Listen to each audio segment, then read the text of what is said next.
I knew I was being taken for granted. It wasn't something I realized suddenly. It was a quiet understanding that built over time, in small moments that didn't seem important at first. At the beginning, everything felt balanced.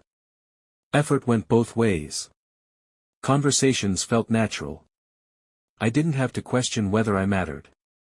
That's why it was hard to notice when things started to change. I was still showing up the same way, making time, checking in, putting in effort without thinking twice. But something on their side shifted. Slowly, almost unnoticeably, they stopped doing the same. At first, I ignored it. I told myself they were just busy. That not everything has to be equal all the time. That it would balance out eventually. So I kept giving the same energy, hoping it would come back. But it didn't. Instead, it became expected. My effort wasn't appreciated anymore, it was just there.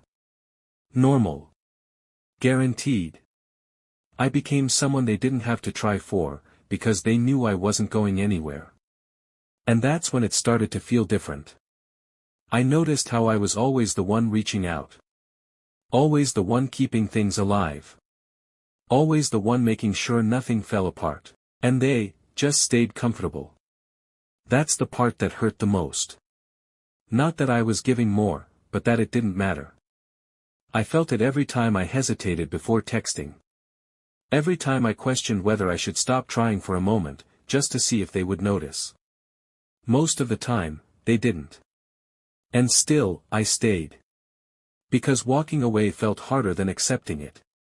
Because I hoped they would realize. Because I thought maybe if I just kept showing up, something would change. But deep down, I already knew. I knew I was being taken for granted. I just didn't want to accept what that meant. That I was giving something real to someone who had already stopped valuing it. And the hardest part wasn't realizing it. It was realizing how long I stayed, knowing the truth the entire time.